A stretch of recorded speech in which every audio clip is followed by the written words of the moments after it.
Good evening, friends. Today we react to another woke failure from woke Hollywood. It's time to talk about The Crow remake 2024. So when I first saw The Crow in 1994, it was kind of like in the midst of my goth phase when I'm walking around with long hair and black leather jackets and things like that, and I really could relate to the character of Brent Lee as Eric Draven. So, and I watched the movie, and this movie was so atmospheric, so dark.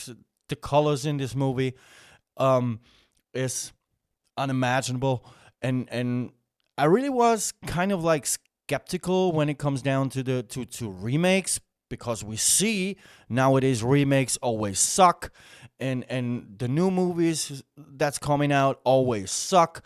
There is some woke twist in it, and they try to reflect a certain part of the modern society, but at least it's always the really fucked up part of the modern society right now. And we all see this in The Crow remake 2024.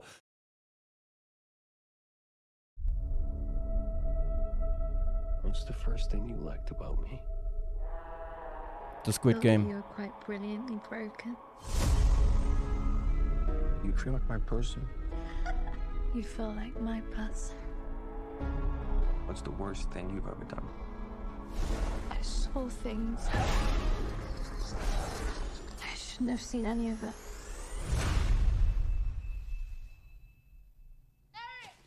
Julie!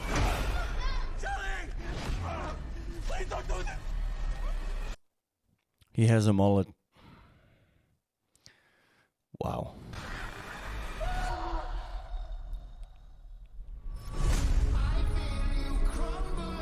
At least some Aussie. When someone dies, a crow carries their soul to the land of the dead. But sometimes something so bad happens. This looks so much like the prequel of It. a false prequel, because if you're familiar with the Stephen King universe, you know where it is coming from. But this looks like for the average user, for the average family sitting in front of the TV and never thought about who is it actually coming from.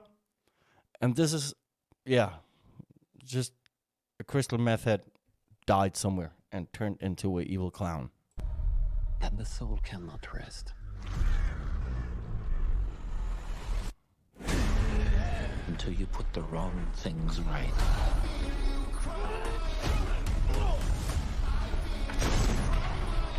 You were given the power of a god.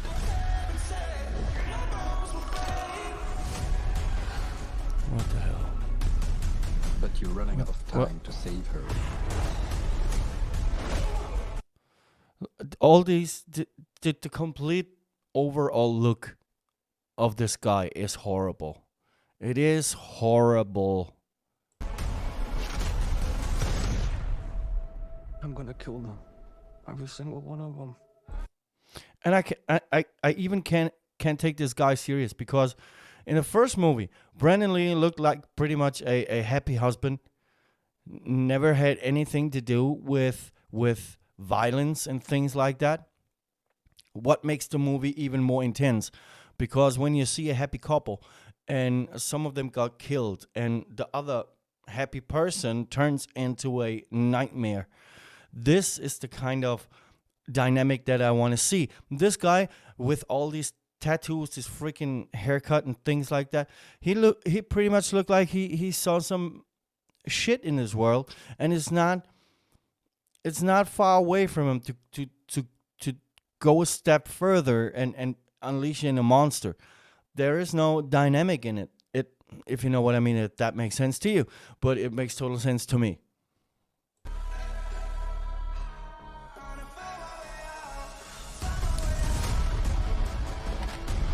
I killed you. Yeah, you did. We have a problem. And who is Top Dollar now? Do you remember Top Dollar from the first Crow movie?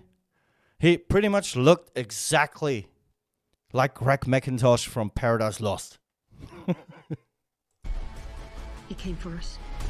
Every time I see these guys' eyes, I really think about that scene from It in the sewers, where his eyes turning like,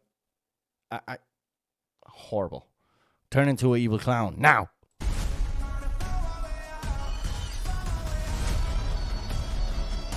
First impulse. Anger. Is this top dollar? No, probably not. It's not anger. It's love. This music in the background, what the crap? Really? Look at what you've become. You know that love promises only pain.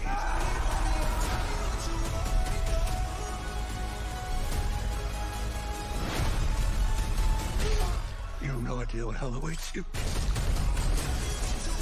No, I do.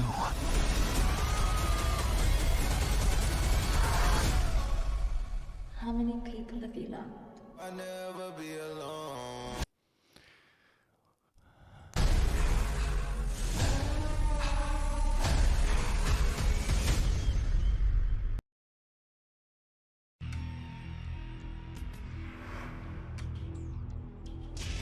People once believed that when someone dies, a crow carries their soul to the land of the dead.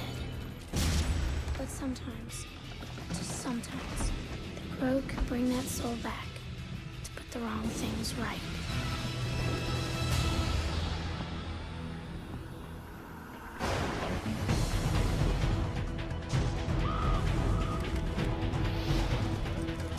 You're all going to die.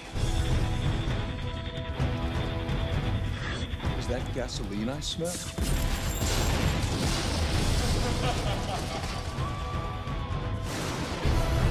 Victims, aren't we all?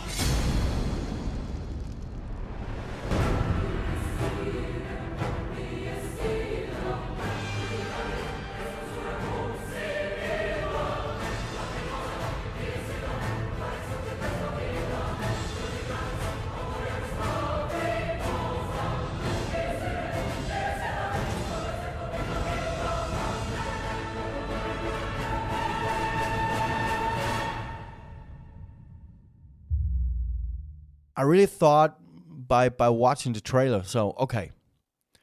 They tried to capture this darkness from the original movie, but they can't. It looks cheap. It looks not cheap from the production wise. It looks cheap. It looks like someone tried to rebuild a certain atmosphere and fails big time. Even the music sucks. What the crap? The first movie, the original, the Crow movie, lived a lot of the soundtrack. So you have Nine Inch Nails, Stone Temple Pilots, The Cure, all the good stuff. Now you have kind of like freaking tattoo in my face kind of fucking cheap rap music. And some kind of like a little bit of rock music.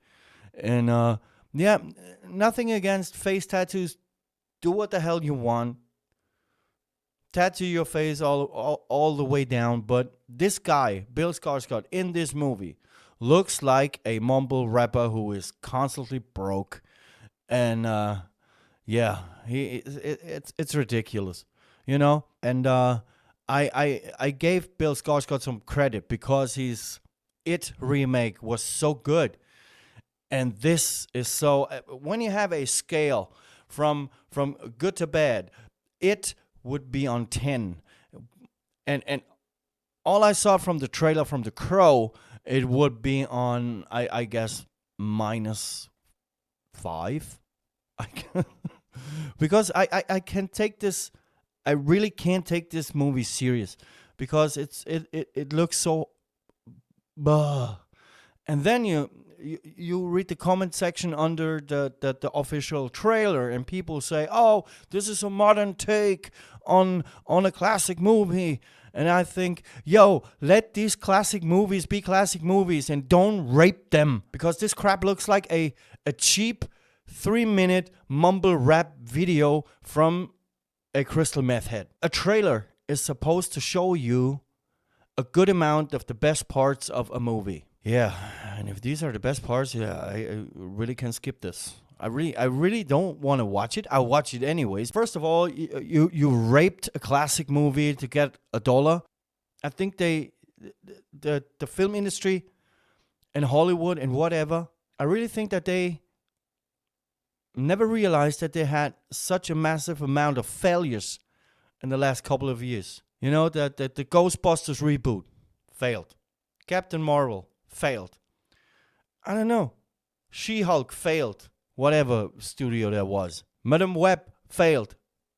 All these movies, when they try to put on this woke twist on it and try to implement the feeling of that certain kind of subculture is flooding into society, like these people who look like meth heads and things like that, like most of the rappers nowadays. There are rappers nowadays I really can accept for what they look like because they have a certain kind of a great attitude. But then you have those kind of rappers. First of all, you can't understand them. Second of all, they look like they're on drugs all the time. Third, the lyrics, despite the fact that you really can't understand them anyways, is that they're shallow. They have nothing to say. And Bill Skarsgård in this movie represents exactly that. It's horrible. This is what I wanted to say to you, people. It's so horrible. But I watch it anyways because I like to be fucking pissed off all the time. That's my nature. I'm not the kind of like calm down, let's go to the park and do a picnic kind of dude. No, it's not for me. So, if you like what I do, subscribe, leave a like, leave a comment. What do you think? Do you want to watch this movie? Really? I hope not. I do it for you. I sacrifice myself in front of the movie gods and the woke gods who are one nowadays. See you next time. Goodbye.